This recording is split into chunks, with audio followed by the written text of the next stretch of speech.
नमस्कार प्यारे बच्चों, आप सभी का स्वागत है मास्टर 30 की इस दूसरे सत्र में, यानी कि इस दूसरी क्लास में। प्यारे बच्चों, यहाँ पर हम सॉल्व करने वाले हैं यूपी बोर्ड के एमसीक्यू क्वेश्चन, जो कि आपके जो होते हैं ना, पहले के जो प्रश्न आते हैं, यानी प्रश्न पत्र में जो आपका एमसीक्यू वाला पोर्शन होता है, वस्तुनिष्ठ वाला प्रश्न जो पोर्शन होता है, आज हम उसकी चर्चा करेंगे और उसके अंदर जितने भी प्रश्न आते हैं, जितने भी प्रश्न बन सकते हैं, तमाम तरीके के प्रश्न को हल करेंगे और जानेंगे कि इन प्रश्नों के माध्यम से किस तरीके से आपको प्रश्न हल करना है, किस तरीके से आपको अप्रोच रखनी है एमसीक्यू सॉल्व करते वक्त। तो चलिए बच्चों, शुरुआत करते हैं और बढ़ते हैं हमारी आज की यात्रा की ओर। तो प्यारे बच्चों, आज ना जिन जिन चीज़ों को हम सॉल्व करने वाले हैं, ठीक है, उनके अंदर सबसे पहली बात तो ये है कि भैया हम गद्यांश पद्यांश वाले जो भाग है हमारा, कि गद्य साहित्य का संक्षिप्त इतिहास और पद्य साहित्य का संक्षिप्त इतिहास, यहाँ से बहुत सारे एमसीक्यू सॉल्व करेंगे, ठीक है।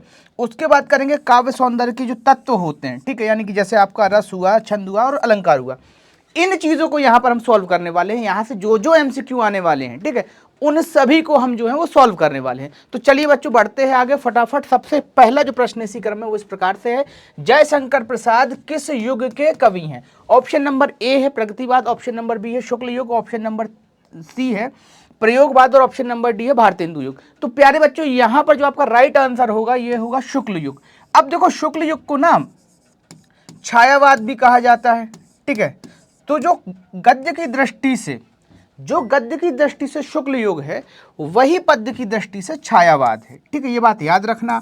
और शुक्ल यानी कि जयशंकर प्रसाद जो है ना, वो कवि भी हैं और कवि के साथ साथ लेखक भी हैं, ठीक है, ये दोनों बातें याद रखना। कवि होने के साथ साथ लेखक भी हैं। तो यहाँ पर जब भी कविता के संबंध में पूछा जाता है तो वो छायावादी हो जाते हैं, और लेखन के संबंध में यानी गद्य की दृष्टि से पूछा जाता है तो शुक्ल युग के कवि या लेखक माने जाते हैं, ठीक है। तो यहाँ पर एक चीज़ याद रखना कि शुक्ल युग को ही छायावाद कहा जाता है, ठीक है, या छायावाद का जो काव्य है वो वहाँ से शुरू होता है उसी कालखंड में, ठीक है। तो गद्य की दृष्टि से शुक्ल युग जो है वो छायावादी युग है, ठीक है, यानी कि जो गद्य की दृष्टि से जो युग है वो जो युग कहलाता है वो शुक्ल युग है, और कविता की दृष्टि से वही युग जो है वो छायावाद कहलाता है, ठीक है। चलिए बढ़ते हैं आगे अगले प्रश्न की ओर। अगला प्रश्न इस प्रकार से है, आत्मदाह किस विधा की रचना है? अब भाई यहाँ पर ना ऑप्शन दिए गए, पहला ऑप्शन है कहानी, दूसरा ऑप्शन है नाटक, तीसरा ऑप्शन है एकांकी, चौथा ऑप्शन है उपन्यास। अब आप बताइए कि भाई आत्मदाह जो है वो किस विधा की रचना है? सोचिए सोचिए, जल्दी जल्दी सोचिए और फटाफट आंसर दीजिए। देखिए बच्चा, यहाँ पर ना ऐसे क्वेश्चन जो आते हैं वो ये होते हैं ट्रिकी क्वेश्चन। ये क्यों कह रहा हूँ, ये बात समझो। देखो, जब भी कोई क्वेश्चन ऐसा आ रहा है तो ये समझ लो कि वो किसी ना किसी फेमस राइटर की ही रचना के विषय में बात कर रहा होगा। ऐसा हो ही नहीं सकता कि किसी आम राइटर के बारे में बात कर रहा हो। तो ये आपको ना पढ़ना पड़ता है, और ये सारी चीज़ें ना बुक के अंदर जो है ना डॉटेड फॉर्म में दी जाती हैं, कि भाई बहुत बोल्ड अक्षरों से उसको लिखा जाता है कि ये चीज़ जो है ये इंपॉर्टेंट है, ठीक है। तो वहाँ पर आपको ध्यान रखना पड़ता है। अब बात करें इस प्रश्न के उत्तर की, तो बेटा ये जो उत्तर है, ये जो प्रश्न है, इसका उत्तर है उपन्यास, और इस उपन्यास को लिखा था चतुरसेन शास्त्री जी ने, ठीक है, सेन शास्त्री। अब बेटा इसको इस तरीके से भी याद रखना कि भाई यदि ऐसा पूछ ले कि चतुरसेन शास्त्री का उपन्यास कौन सा है, तो आप बता सकते हैं कि भैया आत्मदाह है।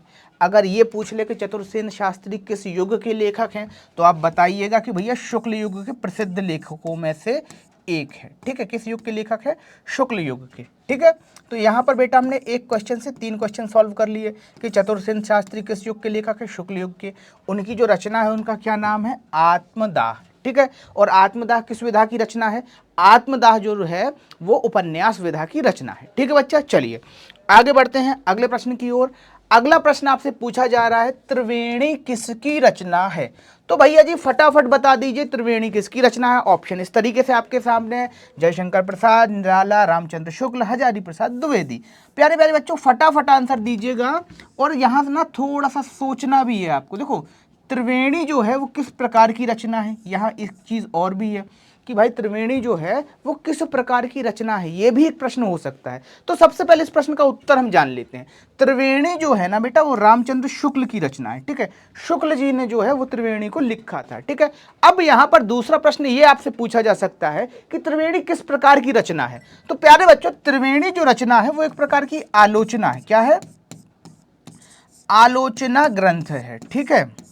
तो इसको याद रखिएगा, यहाँ से 2 क्वेश्चन आपके बन जाएंगे कि भाई यहाँ पर कभी ये पूछ ले कि निम्न में से कौन सी रचना जो है वो आलोचना है या आलोचनात्मक ग्रंथ है, तो यहाँ पर आप आंसर लगा सकते हैं कि त्रिवेणी जो है वो आलोचनात्मक ग्रंथ है। ठीक है, फिर दूसरी बात आप यहाँ पर ये भी बता सकते हैं कि भैया इसकी जो रचना की थी वो आचार्य रामचंद्र शुक्ल ने की थी, जिनके नाम पर ही शुक्ल युग की शुरुआत होती है, जिनके नाम पर ही 1919 के पीरियड से लेकर 1938 का जो पीरियड है उसे ही शुक्ल युग कहा जाता है। ठीक है बच्चा, चलिए आगे बढ़ते हैं अगले प्रश्न की ओर। अगला प्रश्न है शुक्ल युग की समयावधि कितनी है?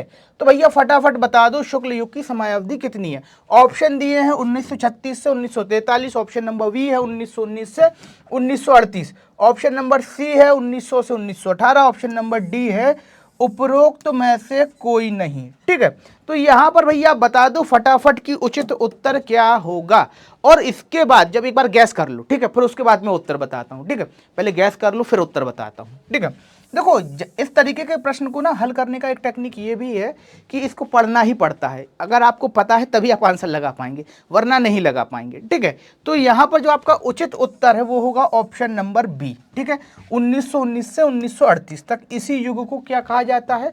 शुक्ल युग। क्या कहा जाता है? शुक्ल युग। ठीक है, और इसी युग को छायावादी युग भी कहा जाता है। क्या कहा जाता है?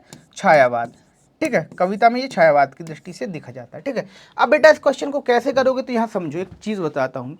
मोस्ट ऑफ द मोस्ट यहाँ से वही सन पूछा जा रहा है जो आपकी बुक के अंदर दिया गया है। डेट वाला जितना क्वेश्चन है ना वो केवल वही आपसे पूछा जाएगा जो आपको दिया गया हो एग्जाम में, या आपकी बुक के अंदर कहीं ना कहीं उसको दिया गया हो। तो देखो डेट वाले क्वेश्चन के अंदर ना ये हमेशा फंडा रहता है कि दो क्वेश्चन आपको डेट्स के आते हैं, या तो वो आपसे किसी काल का सन पूछ लेता है कि छायावाद कब से कब तक रहा, शुक्लोत्तर युग कब से कब तक रहा। ठीक है, या उत्तर छायावाद उत्तर काल कब से कब तक रहा। तो इसका जो डेट आपके बुक के अंदर दिया है उसको जरा इंपॉर्टेंट कर लीजिएगा, उसको जरा अच्छे से पढ़ के जाइएगा जब आप एग्जाम देने जाएं, क्योंकि ये जो डेट्स हैं ये बहुत महत्वपूर्ण हो जाती हैं। और देखो बेटा यूपी बोर्ड के अंदर पैटर्न ये है, पिछले साल भी क्वेश्चन आया था, उसके पिछले साल भी क्वेश्चन आया था कि एक क्वेश्चन पर्टिकुलर वो कालखंड से पूछता है, या तो शुक्ल युग की अवधि पूछेगा आपसे, या फिर कविता के अंदर छायावाद की अवधि पूछता है। ठीक है, या फिर आधुनिक कविता की जो आधुनिक कविता की जो समय सीमा है वहां से प्रश्न करता है, लेकिन करता जरूर है। तो तीन प्रश्न आपको लिए इंपॉर्टेंट हो जाते हैं, एक तो छायावाद की समय सीमा, शुक्ल युग की समय सीमा, शुक्लोत्तर युग की समय सीमा, और आधुनिक काव्य की समय सीमा। ठीक है, तो ये चार प्रश्न है, चार में से शायद आपको एक आध कहीं ना कहीं दिखाई देगा, तो इस तरीके से इस प्रश्न को याद करके अच्छे से समझ के जाइएगा। ठीक है बच्चा, चलिए आगे बढ़ते हैं अगले प्रश्न की ओर। अगला प्रश्न इस प्रकार से है आपके सामने, झलमला किसकी रचना है? अब भैया जी ये बता दीजिए झलमला किसकी रचना है? बहुत फेमस जो हैं आपके जो हैं क्या रह चुके हैं, वो लेखक महोदय हैं। ठीक है, अच्छा एक हिंट भी दूंगा, पहले सोच लो फिर एक हिंट देता हूं कि उन्होंने ना आपको उनका एक चैप्टर आप पढ़ते भी हैं। ठीक है, तो इतने इससे बड़ा हिंट क्या होगा आपके लिए? अब देखो ये भी बता दिया कि उनका एक चैप्टर जो है उन्होंने लिखा है और आप बहुत अच्छे से पढ़ते भी हैं उस चैप्टर को। जब आप पढ़ते हैं ना तो आप एक अलग दुनिया में चले जाते हैं। इतना बताने के बाद भी अब बताइए क्या आंसर हो सकता है। देखो ऑप्शन नंबर ए, यदि प्रेमचंद की बात करें तो बाबूजी प्रेमचंद हमारे सिलेबस का पार्ट इस समय है नहीं। ठीक है, तो वो तो वैसे ही कैंसिल हो गए। ठीक है, जयशंकर प्रसाद पर विचार किया जा सकता है, पर उनकी कोई भी प्रमुख रचनाओं के अंदर हमें झिलमिला नाम की कोई रचना प्राप्त नहीं होती है। ठीक है, पर हमारे सिलेबस का पार्ट तो है, तो यहाँ पर संशय है, पर यहाँ पर मैं बोलता हूँ कि उत्तर नहीं है। ठीक है, अब बात करते हैं ऑप्शन नंबर सी की। ऑप्शन नंबर सी है पुदुमलाल पन्नालाल बख्शी जी, जो कि आपका राइट आंसर है। झलमला जो है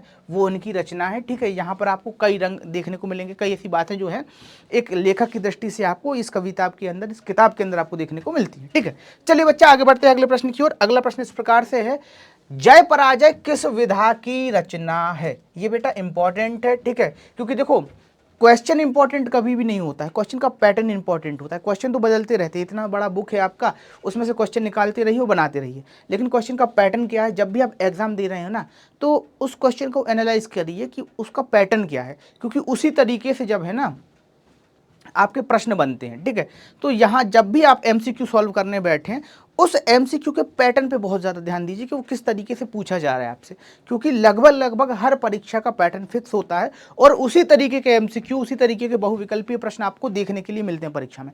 तो जब भी प्रयास कर रहे हो, जब भी आप प्रैक्टिस करें, जब भी आप एमसीक्यू सॉल्व करें, तो उसको सॉल्व तो करना ही, उसके लिए दिमाग लगाना ही है, पर उससे ज़्यादा दिमाग इस बात के लिए आपको लगाना है कि भाई साहब ये जो प्रश्न हैं ये किस तरीके से महत्वपूर्ण है, किस तरीके से और प्रश्न कैसे बन सकते हैं, इन सारी बातों पर विचार करना है। और बेटा अगर इस तरीके से विचार करोगे ना तो ये मान के चलो कि लगभग 99% जो है वो आप पर सारे MCQ बनेंगे। 1-8% तो बेटा लक का खेल होता है, कभी वही क्वेश्चन जो है हम पे बन जाता है, वही क्वेश्चन जो है हम पे नहीं बनता है। ठीक है, तो यहाँ पर मैंने आपसे पूछा था जय पराजय किस विधा की रचना है। ठीक है, ऑप्शन आपके सामने है, कहानी, उपन्यास, आत्मकथा, एकांकी नाटक।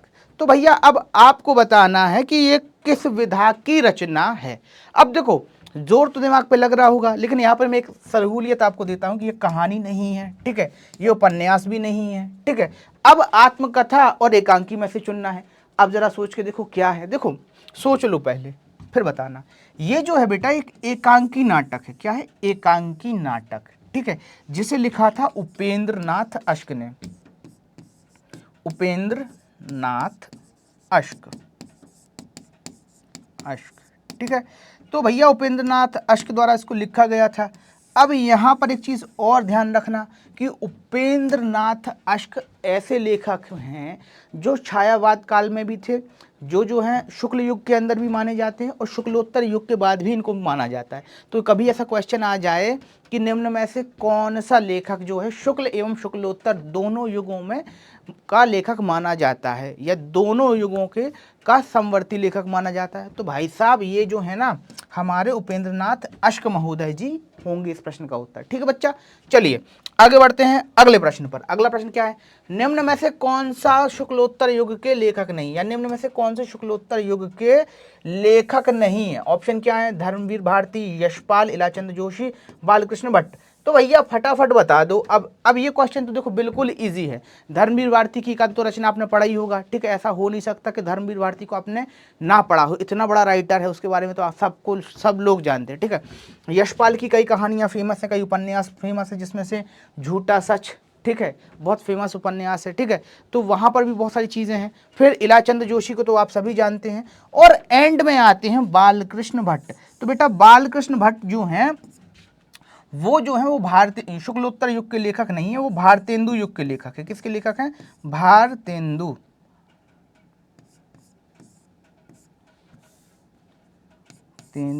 ठीक है, भारतेंदु युग के लेखक कहे जाते हैं, ठीक है। मूलतः ये जो है ना वो पत्रकारिता के प्रमुख जो मंडल होता है ना, देखो भारतेंदु मंडल के लेखक ये हैं, और मूलभूत से जितने भी भारतेंदु मंडल में लेखक हुए हैं सारे के सारे पत्रकार थे, ठीक है, कहीं ना कहीं पत्रकारिता से जुड़े थे। तो इनकी जो विशेष शैली मानी जाती है वो पत्रकारिता मानी जाती है, ठीक है। अब यहाँ पर ना 2 MCQ आपके सॉल्व हो गए। कभी पूछ ले अगर कि भारतेंदु युग के लेखक कौन है, तो आपको पता होना चाहिए कि बालकृष्ण भट्ट है, ठीक है।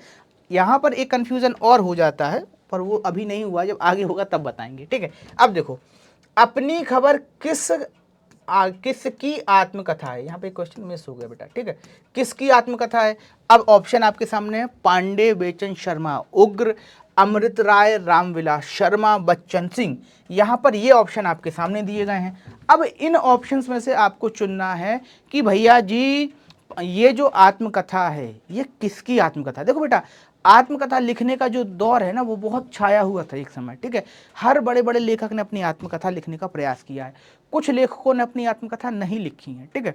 तो लिखना कितना सही है कितना गलत है वो अलग बात है, पर प्रश्न की दृष्टि से 3-4 लोगों की आत्मकथा आप पढ़ के जाइएगा, ठीक है। जैसे जितने ऑप्शन आपको दिख रहे हैं, अमृत राय की आत्मकथा, ठीक है, बच्चन सिंह की आत्मकथा और रामविलास शर्मा की आत्मकथा, ये प्रमुख आत्मकथाओं में से हैं। यहाँ से क्वेश्चन जो है वो बन सकता है, ठीक है। तो पढ़ के जाइएगा कि आत्मकथा जो है वो किसकी है और कैसी है, ठीक है। और एक क्वेश्चन का जो आंसर है बेटा वो है पांडे बेचन शर्मा उग्र, जो कि देखो पांडे बेचन शर्मा उग्र हिंदी के अंदर ना एक जाना पहचाना चेहरा है, ठीक है। उन्होंने अपनी आत्मकथा का नाम दिया था अपनी खबर, ठीक है। चलिए तो ये इस प्रश्न का उत्तर था। अब आगे बढ़ते हैं बेटा, अगले प्रश्न की बात करते हैं। यहाँ पर अगला प्रश्न इस प्रकार से है, शुक्ल उत्तर युग की रचना नहीं है, यानी कि निम्न में से कौन सी जो है वो शुक्ल उत्तर युग की रचना नहीं है। ऑप्शन देख लीजिए कौन कौन सी हैं भैया। ऑप्शन है कल्पलता, ऑप्शन बी है आहुति, ऑप्शन सी है चिंतामणि, ऑप्शन डी है, सॉरी ऑप्शन सी है जड़ की बात, ऑप्शन डी है चिंतामणि। तो भैया 4 रचनाएं हैं, अब आपको बताना है इन 4 रचनाओं में से कौन सी ऐसी रचनाएं हैं, कौन सी ऐसी रचनाएं हैं जो हमारे शुक्लोत्तर युग से संबंधित नहीं है। जरा सोचिए, विचार कीजिए, दिमाग लगा लीजिए, और साथ ही साथ इस बात को याद रखिएगा कि भैया जिसको आप पढ़ रहे हैं, ठीक है, जिसको आप पढ़ रहे हैं, समझ जो रचनाएं आपको दिखाई दे रही हैं, ये रचना किस किस लेखक की हैं। तो आइए बच्चों फटाफट हल कर लेते हैं। वैसे इस प्रश्न का जो उचित उत्तर है वो है चिंतामणि। चिंतामणि जो है ना, ये शुक्ल जी की रचना है। किसकी रचना है? शुक्ल जी की, ठीक है। और शुक्ल जी की रचना है तो भैया शुक्ल युग की ही होगी। किस युग की होगी? शुक्ल युग की, ठीक है। और ये कैसी रचना है? ये एक निबंध संग्रह है। कैसा है भैया? निबंध संग्रह है, ठीक है, निबंध संग्रह है, ठीक है। तो कुछ चीज़ें आपको यहाँ इंपॉर्टेंट पता होनी चाहिए। जैसे आपसे पूछ लिया जाए कि चिंतामणि किस प्रकार की रचना है, तो आपको पता होना चाहिए कि चिंतामणि क्या है? एक निबंध संग्रह है, ठीक है। और किसने लिखा है? शुक्ल जी ने लिखा है। अब चूंकि शुक्ल जी ने लिखा है इसलिए कैसी रचना होगी? शुक्ल युग की रचना होगी, ठीक है। तो यहाँ एक क्वेश्चन से 3 MCQ तो ये बन गए। अब आ जाओ जरा इस पे बात करते हैं। जो हमारे पास और ऑप्शन थे, कल्पलता किसकी रचना है? तो भैया कल्पलता जो है वो द्विवेदी जी की रचना है, ठीक है। हजारी प्रसाद द्विवेदी की रचना है कल्पलता, ठीक है। और उसके बाद आ जाओ, किसकी बात कर रहे थे? आहुति की। तो आहुति किसकी रचना है? आहुति बेटा जो रचना है वो यशपाल की रचना है, ठीक है। किसकी रचना है? यशपाल की, ठीक है। फिर आगे बढ़ते हैं बेटा और बात करते हैं जड़ की बात। जड़ की बात जो रचना है वो जैनेन्द्र की रचना है। किसकी रचना है? जैनेन्द्र की, ठीक है। तो यहां पर यह याद रखना कि हजारी प्रसाद द्विवेदी, ठीक है, इन्होंने लिखी थी कल्पलता, ठीक है। आहुति जो है वो यशपाल की रचना है। किसकी रचना है? यशपाल की, ठीक। और फिर चिंतामणि जो है वो शुक्ल जी की रचना, शुक्ल काल की रचना है। जड़ की बात जो है वो जैनेन्द्र की रचना है, ठीक है, ठीक है। ये याद रखना कि ये जैनेन्द्र की रचना है, ठीक है। तो ये आपको इंपॉर्टेंट क्वेश्चन के अंदर आ सकता है, ठीक है। चलिए आगे बढ़ते हैं और बात करते हैं अगले प्रश्न की, ठीक है। तो अगला प्रश्न आपका, और जैनेन्द्र गलत लिख दिया यार, इसको सही कर देते हैं, ठीक है, जैनेन्द्र। अरे छोड़ो इसको, आज क्या हो रहा है, हटाओ, आगे बढ़ते बेटा। चलिए अब देखो अगला जो प्रश्न है वो इस प्रकार से है, भूले बिसरे चित्र किसकी रचना है?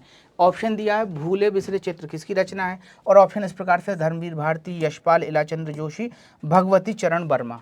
अब फटाफट ऑप्शन है आपके सामने है, जरा सोच लो भैया। और ऑप्शन के साथ साथ ना एक चीज़ और ध्यान में रखना कि ये जो है ना बहुत इंपॉर्टेंट रचना है, हो सकता है आपको एग्जाम में देखने को मिले। ये बात इसलिए भी कह रहा हूँ बेटा क्योंकि ये जो रचना है आपको परीक्षा की दृष्टि से इंपॉर्टेंट है, और एक रचना का बहुत अपने आप में भी एक विशेष महत्व है।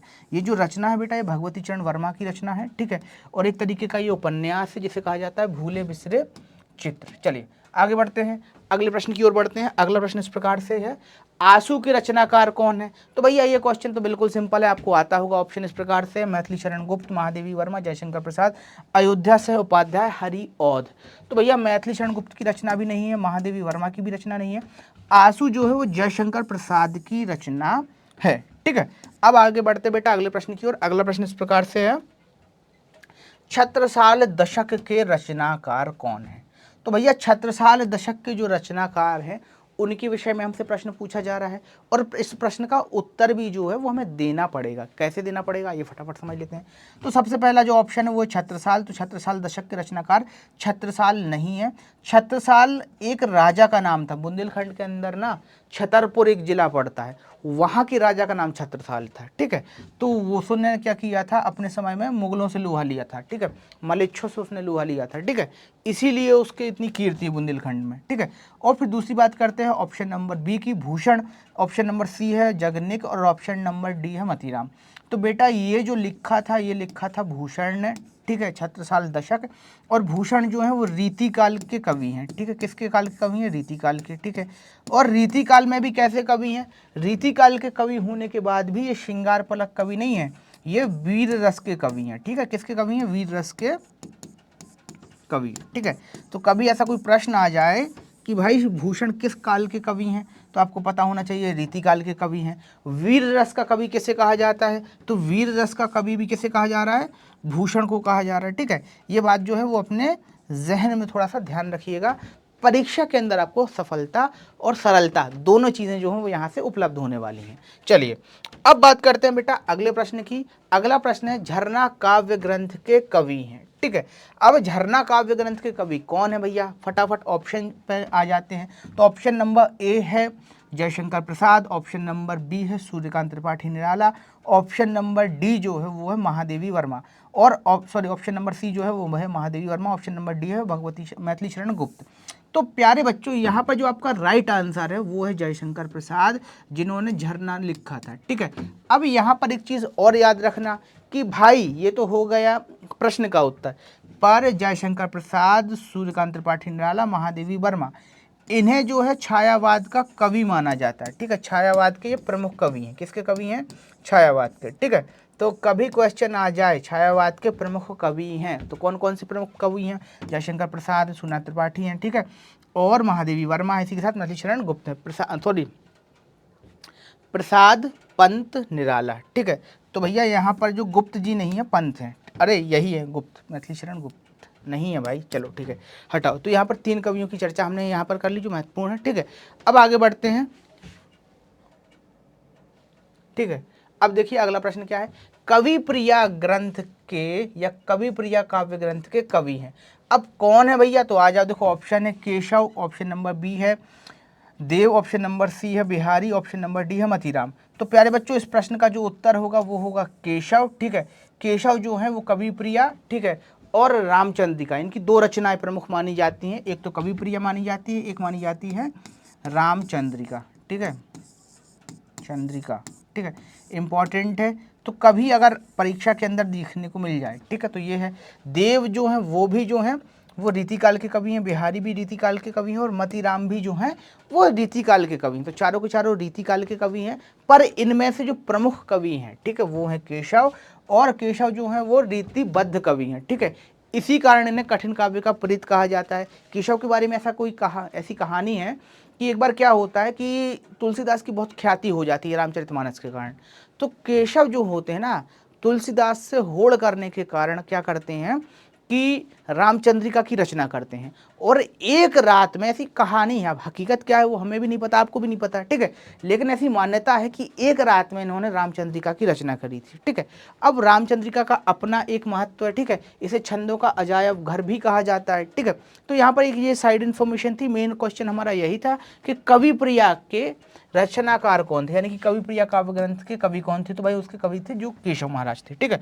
चलिए आगे बढ़ते हैं अगले प्रश्न की ओर। वीर रस के कवि हैं। अब यहाँ पर आपसे पूछा जा रहा है कि वीर रस के कवि कौन हैं। तो भैया जी हमने अभी अभी पढ़ा था, एक बार फिर से आपके सामने वही क्वेश्चन आ गया है घूम फिर के, केशव, देव, बिहारी और भूषण। अब आप बता दीजिए भैया कि कौन से कवि जो हैं वो हमारे किस काल के कवि, सॉरी वीर रस के कवि माने जाते हैं। तो प्यारे बच्चों आपको ये ऑप्शन पता ही है पहले से कि भूषण जो हैं वो किसके कवि माने जाते हैं, वो माने जाते हैं वीर रस के कवि। केशव जो है रीतिकाल के रीतिबद्ध कवि माने जाते हैं, और देव भी हैं, जो देव भी जो हैं वो रीतिकाल के ही कवि हैं। और बिहारी की यदि बात करें तो भैया बिहारी तो रीति सिद्ध कवि हैं, इनके दोहे जो हैं ना बहुत महत्वपूर्ण, वो बहुत प्रसिद्ध हैं, ठीक है। और कहते भी हैं कि सतसैया के दोहरे जो नाविक के तीर, देखन में छोटन लगे घाव करे गंभीर, ठीक है। तो यहाँ पर ना बिहारी की अपनी एक विशेषता थी। अब यहाँ पर इस प्रश्न का उत्तर क्या था, वीर रस के कवि कौन है, भूषण है, ठीक है। चलिए बच्चा आगे बढ़ते हैं अगले प्रश्न की ओर। अगला प्रश्न इस तरीके से है, कौन सी रचना मैथिली शरण गुप्त की नहीं है। तो भैया जी ऑप्शन यहाँ पर है यशोधरा, साकेत, रसकलश, भारत भारती, ठीक है। अब आपको ये बताना है कि यहाँ पर उचित उत्तर कौन सा है। यशोधरा जो है वो मैथिली शरण गुप्त की रचना है, जी बात सत्य है, ठीक है, तो ये उचित उत्तर नहीं हो सकता। साकेत भी जो है वो मैथिली शरण गुप्त की रचना है। रस कलश के विषय में संशय है, भारत भारती तो मैथिली शरण गुप्त की रचना है ही। तो उचित उत्तर है आपका रस कलश जो रचना है वो रचना है, देखिए रसकलश पहली बात तो सुन लीजिए मैथिली शरण गुप्त की रचना नहीं है। और रसकलश की यदि हम बात करें तो बेटा ये भूषण की रचना है। किसकी रचना है? भूषण की। ठीक है, चलिए आगे बढ़ते हैं। तो यहाँ पर इस चीज़ को याद रखना कि भूषण की रचना। कभी ये भी पूछा जा सकता है कि भाई ये किस कवि की रचना है, तो आपको पता होना चाहिए कि ये जो है ये भूषण कवि की रचना है। ठीक है बच्चा, चलिए आगे बढ़ते हैं अगले प्रश्न की ओर। अगला प्रश्न इस प्रकार से है हमारे सामने कि भैया जी परिमल के रचनाकार कौन है? ऑप्शन आपके सामने है, भगवती चरण वर्मा, नरेंद्र शर्मा, सुमित्रा नंदन पंत। ठीक है, अब फटाफट बता दो कि भैया परिमल के जो रचनाकार हैं वो कौन है। ठीक है, तो यहाँ पर जो परिमल का रचनाकार बताएगा उसको मिलेगा एक शानदार इनाम। अब इनाम क्या है, ये चीज़ जो है ना वो आपको आगे पता चलेगी, लेकिन पहले तो इस प्रश्न का उत्तर दो। ठीक है, तो देखो परिमल के रचनाकार के विषय में पूछा गया है। ऑप्शन है भगवती चरण वर्मा जो कि उचित उत्तर नहीं है, नरेंद्र शर्मा भी उचित उत्तर नहीं है, सुमित्रा पंत भी उचित उत्तर नहीं है।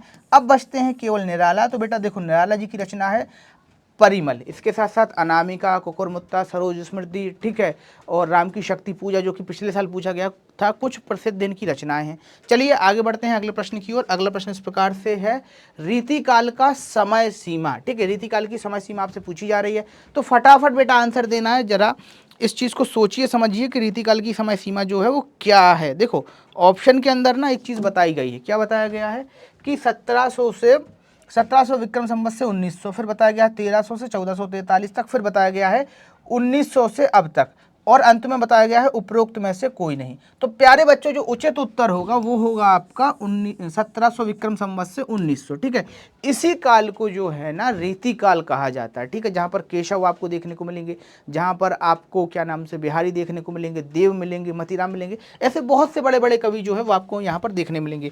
घनानंद भी इसी काव्य परंपरा से आते हैं। ठीक है, अब अगला प्रश्न जो आपसे है वो इस प्रकार से पूछा जा रहा है, निम्न में से कौन सी जगनिक की रचना है? जगनिक, देखो इनको जगनिक भी कहा जाता है और जगनिक भी कहा जाता है। ठीक है, अब आपको बताना है कि भैया जगनिक की कौन सी रचना है। सोचो जरा, पहला ऑप्शन है शिवा बावनी, दूसरा ऑप्शन है भवानी विलास, तीसरा ऑप्शन है अष्टयाम। ठीक है, और अंतिम ऑप्शन है आलाखंड। ठीक है, तो भैया फटाफट बता दीजिए किसको जो है वो माना जाता है क्या इस रचना का रचनाकार। ठीक है, यानी कि जगनिक की इनमें से कौन सी जो रचना है वो जगनिक की है। चलिए फटाफट बताइए। देखो ऑप्शन आपके सामने ही है। अब यहाँ पर ना एक थोड़ा सा ट्विस्ट है, अगर वो ट्विस्ट समझ गए तो काम बन जाएगा, नहीं समझे तो भैया फिर फंस जाओगे। ठीक है, अब क्या ट्विस्ट इस चीज़ को समझो। देखो सबसे पहले हम बात करते हैं दी हुई रचनाओं पर। शिवा बावनी जो है वो जो रचना है वो भूषण की रचना है। ठीक है, और इसी के साथ साथ भवानी विलास भी भूषण की रचना है। अष्टयाम का श्रेय रहीम बाबा को जाता है, सॉरी अष्टयाम को लेकर संशय, इसको छोड़ दो, हटाओ, अष्टयाम को लेकर अभी संशय। फिर बात करते हैं आलाखंड की, तो आलाखंड जो है वो जगनिक की रचना है। ठीक है, किसकी रचना है? जगनिक की। ठीक है, जगनिक। चलिए आगे बढ़ते हैं अगले प्रश्न की ओर। अगला प्रश्न इस प्रकार से है, तार सप्तक के संपादक कौन थे? भैया तार सप्तक के संपादक हमसे पूछा जा रहा है कि कौन थे तार सप्तक के संपादक। तो तार सप्तक के संपादकों के यदि आप जानना चाहें कि तार सप्तक का संपादक कौन था तो बेटा वो थे अज्ञे जी। ठीक है, इसके साथ साथ रामविलास शर्मा, भवानी प्रसाद मिश्र और धर्मवीर भारती, ये तीनों के तीनों तार सप्तक के कवि थे। किसके कवि थे? तार सप्तक के कवि। अब यहाँ पर बेटा एक चीज और है, अज्ञे ने ना केवल तार सप्तक का प्रकाशन किया बल्कि अज्ञे स्वयं भी तार सप्तक के कवियों में से एक थे। प्रथम तार सप्तक के कवियों में जिन 7 कवियों की चर्चा की जाती है उनमें से अज्ञे भी एक कवि हुआ करते थे। चलिए आगे बढ़ते हैं अगले प्रश्न की ओर। बिखरे मोती किस विधा की रचना है? तो भैया जी बिखरे मोती जो है ना एक शानदार रचना है, पर आपको पता होना चाहिए कि भाई ये किस विधा की रचना है, किस तरीके से इसको हम जानेंगे। तो आइए पहले तो ऑप्शंस पर ध्यान देते हैं। बिखरे मोती, देखो आत्मकथा नहीं है, ये बात याद रखना, एकांकी नहीं है, काव्य संग्रह भी नहीं है, और ये जो है ये है कहानी संग्रह। अब कहानी संग्रह है तो इस कहानी संग्रह को लिखा किसने है? इस कहानी संग्रह को लिखा है सुभद्रा कुमारी चौहान ने।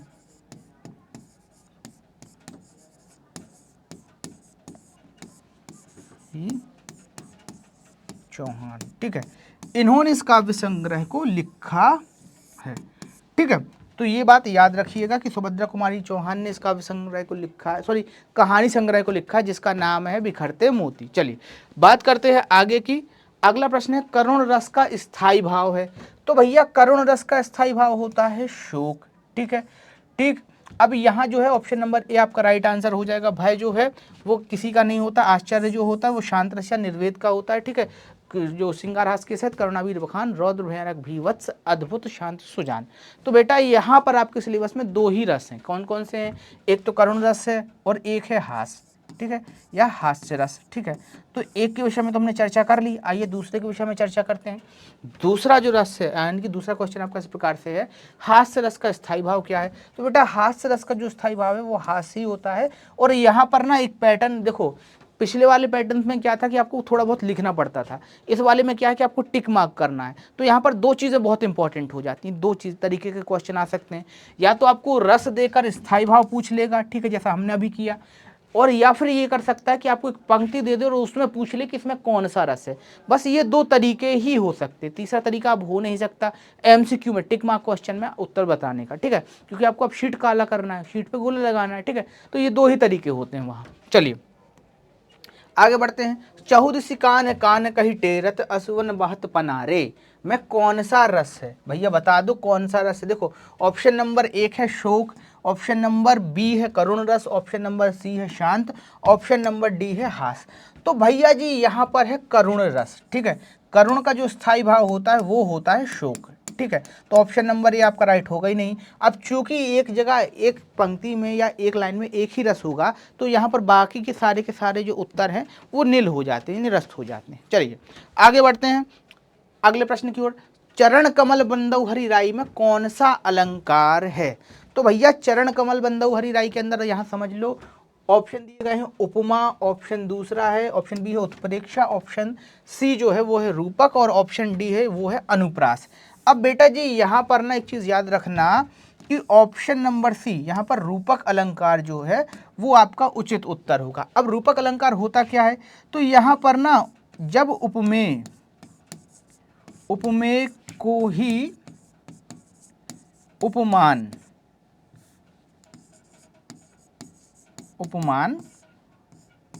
मान लें, ठीक है, पर ऐसा होता क्यों है ये भी समझ लो। देखो उपमेय मतलब जिसकी तुलना की जाए और जिससे तुलना की जाए वो होता है क्या?